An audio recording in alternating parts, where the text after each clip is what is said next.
അങ്ങനെ ജലജ നവിക്ക് അബോർഷൻ ഇടാൻ വേണ്ടിയിട്ട് ഒരു ടാബ്ലറ്റ് മേടിക്കാൻ കേട്ടോ. അതിനുശേഷം അത് നയനയെ കൊണ്ട് തന്നെ ഒരു ജ്യൂസ് ഉണ്ടാക്കിപ്പിച്ചിട്ട് അതിൽ കലക്കിയിട്ട് കൊടുക്കാൻ ശ്രമിക്കുന്നുണ്ട്. അങ്ങനെ നവ്യ ആ പാല് കുടിക്കുന്നുണ്ട് കേട്ടോ, ആ ഒരു ജ്യൂസ് കുടിക്കുന്നുണ്ട്. അങ്ങനെ രാത്രി മുഴുവനും അഭിയും ജലജയും കാവലിരിക്കുകയാണ്, അവർക്ക് വല്ല സംഭവിക്കുന്നുണ്ടോയെന്ന്. അപ്പോൾ ഡോക്ടർ പറയുന്നുണ്ടായിരുന്നു ആ ഗുളിക കഴിച്ചാൽ ആരാണെന്നുണ്ടെങ്കിൽ പോലും അബോർഷൻ ആയിരിക്കും, അത് തീർച്ചയാണെന്ന് പറയുന്നുണ്ടായിരുന്നു. അങ്ങനെ ഡോക്ടറിനെ ക്യാഷൊക്കെ കൊടുത്ത് വശീകരിച്ചാണ് കേട്ടോ ജലജ ഈ കാര്യം ചെയ്തിരിക്കുന്നത്. അങ്ങനെ ഈ ഒരു അവസ്ഥ ഇങ്ങനെ നോക്കിയിട്ട് ജലജയും അഭിയും അവളുടെ കൂടെ തന്നെ ഇങ്ങനെ നിൽക്കുകയാണ്, ഇവർക്ക് എന്തെങ്കിലും സംഭവിക്കുന്നുണ്ടോ നോക്കിയിട്ട്. അങ്ങനെ രാവിലെ ആയിട്ടും അവൾക്ക് ഒരു കുഴപ്പവും സംഭവിച്ചില്ല കേട്ടോ. അന്നാണ് അവളുടെ സീമന്ത ചടങ്ങ്, അതായത് വളകാപ്പ് ചടങ്ങ് നടക്കുന്നത്, 7ാം മാസത്തിലെ ചടങ്ങ്. അങ്ങനെ ഇവര് നോക്കിയിട്ടൊന്നും അവൾക്ക് യാതൊരു കുഴപ്പമില്ല. രാവിലെ എണീക്കുമ്പോൾ അഭി ചോദിക്കുകയാണ്, എന്താ നവ്യ, എന്തെങ്കിലും കുഴപ്പമുണ്ടോ, എന്തെങ്കിലും പ്രശ്നമുണ്ടോ, എന്താ അഭി ഇത് ഇന്നലത്തെ തുടങ്ങിയതാണല്ലോ, എന്തെങ്കിലും കുഴപ്പമുണ്ടോ പ്രശ്നമുണ്ടോ എന്ന്. എനിക്ക് യാതൊരു കുഴപ്പമില്ല എന്നും പറഞ്ഞിട്ട് നവ്യ ആണെങ്കിൽ പോവാണ്. ഈ സമയത്ത് അഭി വന്നിട്ട് ജലജയോട് പറയാണ്, അമ്മേ അവൾക്ക് യാതൊരു കുഴപ്പമില്ല, അമ്മ ഡോക്ടറെ എന്ന് വിളിച്ച് ചോദിച്ചു നോക്കി, ഇതിങ്ങോട്ടാ പറ്റില്ല, അവർ പറഞ്ഞല്ലേ അബോർഷൻ ആക്കുമെന്ന്. അത് മാത്രമല്ല അവർ എത്ര രൂപയാ നമ്മളോട് എണ്ണി മേടിച്ചത്, അതുകൊണ്ട് എത്രയും പെട്ടെന്ന് അമ്മ പോയിട്ട് ചോദിച്ചു നോക്ക് എന്ന് പറയുന്നുണ്ട്. അങ്ങനെ ജലജ ആ ഡോക്ടറെ വിളിക്കുന്നുണ്ട്. വിളിച്ചിട്ട് പറയാണ്, അവർ പറയുന്നു ഉറപ്പായിട്ടും ആ ഗുളിക കഴിച്ചാൽ അബോർഷൻ ആയിരിക്കും. അപ്പൊ ജലജ ചോദിക്കുകയാണ്, നിങ്ങൾക്ക് ടാബ്ലറ്റ് എല്ലാം മാറിപ്പോയോ? അപ്പൊ ആ ഡോക്ടർ പറഞ്ഞു, ഇല്ല എനിക്ക് ടാബ്ലറ്റ് ഒന്നും മാറിപ്പോയിട്ടില്ല, കാരണം ആ ടാബ്ലറ്റ് വളരെ റയറായിട്ട് മാത്രമേ കിട്ടുള്ളൂ, അതുകൊണ്ടാണ് ഞാൻ പറഞ്ഞത് ഒരിക്കലും സംഭവിക്കില്ല. ഒന്നെങ്കിൽ ടാബ്ലറ്റ് നിങ്ങൾ കൊടുത്തത് അവള് കുടിച്ചു കാണില്ല, അല്ലാന്നുണ്ടെങ്കിൽ അവൾ പ്രഗ്നന്റ് ആയിരിക്കില്ല. അപ്പൊ ജലജ പറയണ, അല്ല മാഡം ആ ടാബ്ലറ്റ് കുടിക്കുന്നത് ഞാൻ കണ്ടതാ. എങ്കിൽ പിന്നെ നിങ്ങൾ ഒന്നുകൂടെ ചെക്ക് ചെയ്യുക, അവളുടെ റിപ്പോർട്ട്സ് ഉണ്ടെങ്കിൽ അയക്ക്, അത് നോക്കിയിട്ട് ഞാൻ പറയാമെന്ന് ഡോക്ടർ പറയുന്നുണ്ട്. അപ്പൊ ജലജ ശരി മേഡം ഞാൻ റിപ്പോർട്ട്സ് അയക്കാന്ന് പറയുന്നു. അങ്ങനെ നവ്യ മുറിയിലില്ലാത്ത സമയത്ത് ജലജ അകത്തേക്ക് കയറിപ്പോയതിനു ശേഷം അവളുടെ റിപ്പോർട്ട്സ് ഒക്കെ എടുത്ത് നോക്കുന്നുണ്ട് കേട്ടോ. അങ്ങനെ നോക്കിക്കൊണ്ടിരുന്ന സമയത്തേക്ക് അങ്ങോട്ടേക്ക് നവ്യ കയറി വരികയാണ്. എന്താ അമ്മേ, എന്താ എന്റെ കബോർഡില്? അയ്യോ മോളെ, അത് ഞാൻ ഒരു സാധനം ഇവിടെ വെച്ച് മറന്നുപോയി എന്ന് പറഞ്ഞിട്ട് പെട്ടെന്ന് എന്തൊക്കെയോ പോലെ തപ്പുന്നുണ്ട്. എന്നിട്ട് പെട്ടെന്ന് ഒരു ഗോൾഡ് ബോക്സിൽ നിന്നും ഒരു ബ്രേസ്ലെറ്റ് എടുത്തിട്ട്, താ മോളെ ഇത് കണ്ടോ, ഈ ഒരു ബ്രേസ്ലെറ്റ് എടുക്കാൻ വന്നാൽ ഞാൻ ഇന്ന് ഫംഗ്ഷൻ അല്ലേ, ഇതിലിടാൻ വേണ്ടിയിട്ടാ എന്നൊക്കെ പറയുന്നു.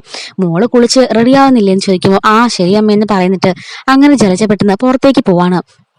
അപ്പോഴേക്കും നവ്യ വന്നിട്ട്, ഈ അമ്മ ഇതുവരെ എന്റെ കബോർഡ് തുറന്നിട്ടില്ലല്ലോ, അത് മാത്രല്ല അവർക്ക് എന്തോ ഒരു പരങ്ങലും ഉണ്ട്, എന്തോ ഒരു പ്രശ്നമുണ്ട് എന്ന് പറഞ്ഞിട്ട് പെട്ടെന്ന് തന്നെ നവ്യ ആ റിപ്പോർട്ട്സ് എടുക്കാണ്. ഈശ്വര, ഈ റിപ്പോർട്ട്സ് എങ്ങനെ കണ്ടു കാണോ, ഇനി അവരെങ്ങനെ കാണുമെന്ന് എനിക്ക് അറിയണം എന്ന് പറഞ്ഞിട്ട് ആ റിപ്പോർട്ട്സ് എല്ലാം എടുത്ത് കീറിയിട്ട് നവ്യ കൊണ്ടുപോയി ടോയ്ലറ്റ് ഫ്ലഷ് ചെയ്ത് കളയുന്നുണ്ട് കേട്ടോ. അപ്പം ഇതെല്ലാം ജലജ പുറത്തുനിന്ന് കാണുന്നുണ്ടായിരുന്നു, ആ റിപ്പോർട്ട്സ് എല്ലാം കീറിക്കളയുന്നത്.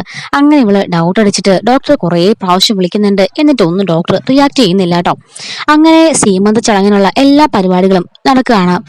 നവ്യയുടെ വീട്ടുകാരും ആദർശിന്റെ വീട്ടുകാരും മാത്രമേ വന്നിട്ടുള്ളൂ കേട്ടോ. അങ്ങനെ അവരൊരു സ്റ്റേജ് പോലെ അറേഞ്ച് ചെയ്തിട്ട് എല്ലാവരും അവിടെ ഇരിക്കുകയാണ്. ഇതേ സമയത്ത് തന്നെ മുത്തശ്ശിയാണെങ്കിൽ അവർക്ക് ഇങ്ങനെ കവളത്തൊക്കെ മഞ്ഞളൊക്കെ തേച്ച് കൊടുക്കുന്നുണ്ട്. അങ്ങനെ എല്ലാവരും നല്ല ആഘോഷത്തില് ഭയങ്കര സന്തോഷത്തിൽ നിൽക്കുകയാണ്. ഇതിന് തൊട്ട് മുമ്പ് പോലും നയനയാണെങ്കിൽ അവളുടെ അമ്മയോട് പോയിട്ട് കാര്യങ്ങളെല്ലാം പറയാൻ ശ്രമിക്കുന്നുണ്ട്. അപ്പോഴേക്കും അങ്ങോട്ടേക്ക് നവ്യ വന്നിട്ട്, എന്താ നയന ഇത്, അവിടെ ഒരുക്കങ്ങൾ നടക്കില്ല, നീ അങ്ങോട്ട് ചെല്ലുന്നു പറഞ്ഞിട്ട് നയനെ പെട്ടെന്ന് അവിടുന്ന് മാറ്റി വിടുന്നുണ്ട്. ഇതേ സമയത്ത് തന്നെ മുത്തശ്ശിയോടും നയന പോയിട്ട് പറയാൻ ശ്രമിക്കുന്നുണ്ടെങ്കിലും അവിടുന്നും നവ്യ വന്ന് പെട്ടെന്ന് നയനെ മാറ്റി വിടുകയാണ്. നയനോട് പറയുന്നുണ്ട്, നിന്നോട് ഞാൻ പറഞ്ഞല്ലേ ഈ ചടങ്ങോടെ കഴിയട്ടെ, അതിനുശേഷം ഞാൻ വീട്ടിലേക്ക് പോയതിനു ശേഷം അബോർഷൻ ആയി എന്ന് പറഞ്ഞോളാം, ദയവ് ചെയ്ത് നീ ഇന്ന് കോളമാക്കരുത്, ഇന്ന് തന്നെ വീട്ടിലേക്ക് പോയിക്കോളാം എന്ന് നവ്യ പറയാണ്. ചേച്ചി ഇത്രയും വലിയ ചടങ്ങില് ഇങ്ങനെ തെറ്റിയതാൽ അത് ഒരിക്കലും ക്ഷമിക്കാൻ ആർക്കും പറ്റില്ല ചേച്ചി, ചേച്ചി മനസ്സിലാക്കാന്ന് പറയുമ്പോൾ, നയന ഞാനൊരു കാര്യം പറഞ്ഞിട്ടുണ്ട് നിന്നോട്, അതുകൊണ്ട് മര്യാദയ്ക്ക് എഴുതണം എന്നും പറഞ്ഞിട്ട് നവ്യ നയനെ ഭീഷണിപ്പെടുന്നുണ്ട് കേട്ടോ. ഞാൻ ചത്തുകളെന്നൊക്കെ പറഞ്ഞിട്ട് ഭീഷണിപ്പെടുത്താണ്. അങ്ങനെ എല്ലാവരും അവൾക്ക് ഇങ്ങനെ കവളത്തൊക്കെ തേച്ചൊക്കെ കൊടുത്തിട്ട് ചടങ്ങുകളൊക്കെ നടന്നു. നിർത്ത് എന്നും പറഞ്ഞിട്ട് അങ്ങോട്ടേക്ക് ആദർശ് കയറി വരുന്നുണ്ട് കേട്ടോ. ആദർശ് ആ മണ്ഡപത്തിലേക്ക് കയറി വന്നിട്ട് അവിടെ ഉണ്ടായിരുന്ന ഈ പാത്രങ്ങളിലൊക്കെ ഫ്രൂട്ട്സ്, കുങ്കുമം, മഞ്ഞൾ, അങ്ങനെ കുറെ സാധനങ്ങളൊക്കെ കേട്ടോ. അപ്പൊ അതെല്ലാം വന്നിട്ട് ആദർശ് കാലുകൊണ്ട് തട്ടി തെറിപ്പിക്കുകയാണ്. അപ്പൊ എല്ലാവരും ഷോക്കായിട്ട് എന്തായി കാണിക്കുന്നത് ചോദിച്ച് എല്ലാവരും ചോദിക്കുകയാണ്. ആദർശ് ആരും പറഞ്ഞത് കേൾക്കാതെ ഈ സാധനങ്ങളെല്ലാം വലിച്ചെറിയുന്നുണ്ട്. അപ്പോഴേക്കും നവ്യക്ക് കാര്യം മനസ്സിലായിട്ട് നവ്യ ഒന്നും മിണ്ടാതെ കരഞ്ഞുകൊണ്ടവിടെ നിൽക്കുന്നുണ്ട്. അപ്പോഴേക്കും നമ്മുടെ ജലജ അങ്ങോട്ടേക്ക് കയറി വന്നിട്ട്, എന്താ മോള് വിഷമിച്ചിരിക്കുന്നേ എന്നൊക്കെ ചോദിക്കുമ്പോഴേക്കും അങ്ങോട്ടേക്ക് നന്ദു വന്നിട്ട് ചോദിക്കുകയാണ്, എന്തായത്, ഞങ്ങളുടെ എന്ത് ഫംഗ്ഷൻ വന്നാലും നിങ്ങൾ അലമ്പാക്കുന്നുള്ളത് ഉറപ്പാണോ എന്ന് ചോദിക്കുമ്പോൾ നവ്യയുടെ അമ്മ പറയുന്നു, മോളെ മിണ്ടാതിരിക്കുക എന്ന് പറയുന്നുണ്ട് കേട്ടോ. അപ്പൊ നയനയ്ക്ക് കാര്യം മനസ്സിലായിട്ട് നയനോടൊന്ന് പൊട്ടി കരഞ്ഞുകൊണ്ടിരിക്കുകയാണ്. ഇതേ സമയത്ത് തന്നെ ആദർശ് വീണ്ടും ദേഷ്യപ്പെട്ടോണ്ട് ഇങ്ങനെ കലിപ്പിച്ച് മാറി നിൽക്കുകയാണ്. അപ്പോഴേക്കും അവള് ജലജയാണെങ്കിൽ ഓ എന്റെ കൊച്ചുമോൻ എന്തെടുക്കാ നോക്കട്ടെ, ഹലോ മോനെ ബേബി എന്നൊക്കെ പറഞ്ഞ് വിളിക്കുന്നു. അപ്പോഴേക്കും മുത്തശ്ശി ചോദിക്കാണ്, എന്താ ജലജ നീ കാണിക്കുന്നത്, എന്താ അമ്മേ എന്റെ കൊച്ചുമോന് ഇത്രയൊക്കെ സൗണ്ട് കേൾക്കുന്നത് ഭയങ്കര ഇഷ്ടാ, എങ്കിലും അവൻ റിയാക്ട് ചെയ്യുള്ളൂ, കാരണം അനക്കമൊന്നും നമ്മൾ അതിൽ കണ്ടിട്ടില്ലല്ലോ എന്നൊക്കെ പറയുന്നു. അങ്ങനെ അനങ്ങുന്നുണ്ടോ നോക്കുമായിരുന്നു എന്നൊക്കെ പറയുന്നു. അങ്ങനെ പിന്നെ ജലജയാണെങ്കിലോ അവളുടെ വയറ്റത്ത് ഇങ്ങനെ ആഞ്ഞടിക്കാണ് കേട്ടോ. ഇത് കണ്ട് പെട്ടെന്ന് ദേഷ്യപ്പെട്ടിട്ട് ദേവേനെ ചോദിക്കുകയാണ്, എന്താ ജലജ ഈ കാണിക്കുന്നത്, പ്രഗ്നന്റ് ആയ ഒരു ലേഡിയുടെ വയറ്റില് അങ്ങനെ അടിക്കാൻ പാടുണ്ടോ? അപ്പോഴേക്കും മുത്തശ്ശി ചോദിക്കുകയാണ്, എന്താ ജലജ നീ ഒരു കുഞ്ഞിനെ പ്രസവിച്ചോളല്ലേ എന്നൊക്കെ പറഞ്ഞിട്ട് എല്ലാവരും മാറി മാറി ഓരോന്ന് പറയാണ്. ജയനും പറഞ്ഞിട്ട് നിങ്ങൾക്ക് രണ്ടുപേർക്കൊന്ന് വട്ട് പിടിച്ചോ എന്നൊക്കെ ചോദിച്ച് ജയനും പറയാണ്. അപ്പോഴേക്കും ജലജ പറയുന്നു, നിങ്ങൾ എല്ലാവരും പാനിക്കായില്ലേ ഇത് കണ്ടപ്പോ, പക്ഷെ നോക്കിയേ കുഞ്ഞിന്റെ അമ്മ മാത്രം ഒരക്ഷരം പോലും മിണ്ടുന്നില്ല, അതെന്താ കാരണം എന്ന് ചോദിക്കുകയാണ്. പെട്ടെന്ന് തന്നെ അങ്ങോട്ട് തിരിഞ്ഞു നിൽക്കണേന്നും പറഞ്ഞിട്ട് നവിയുടെ വയറ്റിലുള്ള ആ പാട് ജലജ വലിച്ചൂരിയെടുക്കുന്നു. ഇത് കണ്ട് എല്ലാവരും ഷോക്കായിട്ട് അങ്ങനെ നിൽക്കാണ് കേട്ടോ. നയനയാണെങ്കിലോ കണ്ണിറുക്കി പിടിച്ച് പൊട്ടിക്കരഞ്ഞോണ്ട് നിൽക്കാണ്. അപ്പോഴേക്കും എല്ലാവരും വായും പൊത്തി ഇങ്ങനെ ഇങ്ങനെ പേടിച്ച് വല്ലാത്ത വിറങ്ങലിച്ച് നിൽക്കുകയാണ്. അപ്പോഴേക്കും ജലജ പറഞ്ഞു, കണ്ടോ ഇത് കണ്ടോ, ഇതാണ് നമ്മുടെ വീട്ടില് അടുത്ത വാരിസ് എന്ന് പറഞ്ഞ് അടുത്ത അവകാശി എന്ന് പറഞ്ഞ് നമ്മളൊക്കെ ഇത്രയും നാൾ നോക്കിക്കൊണ്ടിരുന്നത്. ഇവള് നമ്മളെ എല്ലാവരും പറ്റിക്കായിരുന്നു, എല്ലാവരും കള്ളത്തരം പറഞ്ഞ് നമ്മളെ എല്ലാവരെയും അവള് ചതിച്ച എന്റെ മകനെ പോലും അവൾ വിവാഹം കഴിച്ചു എന്ന് പറയുമ്പോഴേക്കും അബി അങ്ങോട്ടേക്ക് കയറി വന്നിട്ട്, നവ്യ നീ അപ്പൊ ഗർഭിണിയല്ലായിരുന്നോ, എന്തൊക്കെ അഭിനയം നീ കാണിച്ചു കൂട്ടിയത്, നീ അപ്പൊ എന്നെ ചതിക്കായിരുന്നല്ലേ എന്നൊക്കെ ചോദിക്കുകയാണ് അബി. വേണ്ട, ഇനി ഒരു നിമിഷം പോലും നീ ഇവിടെ നിൽക്കാൻ പാടില്ല. അപ്പോഴേക്കും എല്ലാവരും ഇങ്ങനെ വല്ലാത്തൊരു അവസ്ഥയിൽ നിൽക്കുന്നുണ്ട് കേട്ടോ. എന്നിട്ട് ജലജ പറയാണ്, നിങ്ങൾക്ക് അറിയാവോ ഇവള് ഗർഭിണിയാണെന്ന് പലതവണ എനിക്ക് സംശയം തോന്നിയിട്ടുണ്ട്. ഞാൻ അങ്ങനെ ഒരു ഡോക്ടറെ വിളിച്ച് കാണിച്ചു.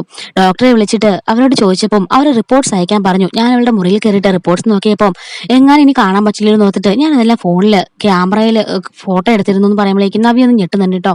അങ്ങനെ ഞാൻ അവിടെ നിന്ന് മാറി തക്ക നോക്കി ഇവൾ ആ പേപ്പേഴ്സ് എല്ലാം എടുത്ത് ഫ്ലഷ് ചെയ്ത് കളഞ്ഞു. ഞാനങ്ങനെ ഡോക്ടറെ ഹാളിൽ നിന്ന് വിളിച്ചുകൊണ്ടിരിക്കുകയായിരുന്നു. അങ്ങനെ റിപ്പോർട്ട്സ് എല്ലാം കണ്ടിട്ട് ഡോക്ടറിനെ തിരിച്ചു വിളിച്ചിട്ട് പറഞ്ഞു, എന്താ ജലജായത്, നിങ്ങൾക്ക് ഇത്രയ്ക്ക് ബോധമില്ലേ, നിങ്ങളുടെ മരുമകള് പ്രഗ്നന്റ് ഒന്നും അല്ല, അവൾ നിങ്ങളെ പറ്റിക്കാണ് എന്ന് പറയുമ്പോഴേക്കും ജലജ, എന്താ നിങ്ങൾ പറഞ്ഞത്, നവ്യ പ്രഗ്നന്റ് അല്ലെന്നോ? ഇതും കേട്ടുകൊണ്ടാണ് കേട്ടോ അങ്ങോട്ടേക്ക് ആദർശ് വരുന്നത്. എന്താ എന്താ അപ്പച്ചി എന്താ പ്രശ്നം എന്ന് ചോദിക്കുമ്പോൾ, നീ തന്നെ ഇത് കേക്ക് എന്നും പറഞ്ഞിട്ട് ആ കോൾ റെക്കോർഡ്സ് അവനെ കേൾപ്പിക്കുന്നുണ്ട്. ഡോക്ടർ ക്ലിയർ ആയിട്ട് പറയുന്നുണ്ട് ആ റിപ്പോർട്ട്സിൽ നവ്യ ഗർഭിണിയല്ല എന്നുള്ള കാര്യം, അവൾ പറ്റിക്കാണെന്നുള്ള കാര്യം കൃത്യമായിട്ട് പറയുന്നുണ്ട് കേട്ടോ. അപ്പോഴേക്കും ജലജ പറയണ, എല്ലാവരും ചേർന്ന് നമ്മളെ പറ്റിക്കുകയായിരുന്നടാ ആ നയന, അവൾ ഉറപ്പായിട്ടും ഇതിന് കൂട്ടു നിന്ന് കാണും. അപ്പോഴേക്കും ആദർശ് പറഞ്ഞിട്ട്, ഇല്ല നയന ഒരിക്കലും അതിന് കൂട്ടു നിൽക്കില്ലെന്ന് എനിക്ക് 100% ഉറപ്പുണ്ട് എന്ന് പറയാണ്. ഈ കല്യാണം നടക്കാൻ വേണ്ടിയിട്ട് എന്തുമാത്രം അവരൊക്കെ പോരാടിയതാ, അവസാനം നടക്കാതെ വന്നപ്പം അവൾ ഗർഭിണിയാണെന്നുള്ളൊരു കഥ ഇറക്കി വിട്ടതാ എന്നൊക്കെ ആ ഒരു പരസ്പരം ഇങ്ങനെ പറയുന്നുണ്ട് കേട്ടോ. അങ്ങനെ ഈ കാര്യങ്ങളെല്ലാം ആ ഒരു സ്റ്റേജിൽ വെച്ചിട്ട് ജലജ തുറന്നു പറയാനുള്ള എല്ലാവരോടും, കണ്ടില്ലേ ഇതാണ് ഇവരുടെ കുടുംബത്തിന്റെ ലക്ഷണം. അപ്പോഴേക്കും ജലജ കനകം പറയാണ്, സത്യമായിട്ടും ഈ കാര്യമൊന്നും ഞങ്ങൾക്ക് അറിയില്ലായിരുന്നു. ഇവൾക്ക് മറ്റൊരു വിവാഹം ഉറപ്പിച്ച ദിവസം ആ ഒരു ഡോക്ടർ എന്നിട്ട് ഞങ്ങളോട് പറഞ്ഞത് ഇവള് ഗർഭിണിയാണെന്നുള്ള കാര്യം. അങ്ങനെ ഞങ്ങൾ തകർന്നടിഞ്ഞിരിക്കുന്ന സമയത്താ നയനമോൾ വന്നിട്ട് ഇവിടുത്തെ വിവാഹകാര്യം ഇവിടുത്തെ പയ്യനാണ് ആ ഗർഭത്തിന് ഉത്തരവാദിത്തം എന്നൊക്കെ പറയുന്നത് എന്നൊക്കെ പറഞ്ഞിട്ട് കനകം അവിടെ നിന്ന് പൊട്ടിക്കരയാണ്. വേണ്ട വേണ്ട, നിങ്ങൾ കൂടുതൽ അഭിനയമൊന്നും വേണ്ട എന്നൊക്കെ പറഞ്ഞ ജലജയോട് ദേഷ്യപ്പെടുന്നുണ്ട് കേട്ടോ. അപ്പോഴേക്കും ദേവേനി പറഞ്ഞിട്ട്, ഇത്രയ്ക്ക് നാറിയൊരു കുടുംബം ഞാൻ കണ്ടിട്ടില്ല, ഈ അവസ്ഥയാണെങ്കിൽ രണ്ടാളുമാരും കൂടി ഞങ്ങളുടെ കുടുംബത്തെ കൊണ്ട് പേരുവഴിയിലാക്കും എന്നൊക്കെ പറയുന്നുണ്ട് കേട്ടോ. അപ്പൊ ഇതിന്റെ സെക്കൻഡ് പാർട്ട് ഉടൻ തന്നെ അപ്ലോഡ് ചെയ്യുന്നതായിരിക്കും കേട്ടോ. മിസ്സാതിരിക്കാൻ ചാനൽ സബ്സ്ക്രൈബ് സപ്പോർട്ട് ചെയ്യണേ. Thanks for watching.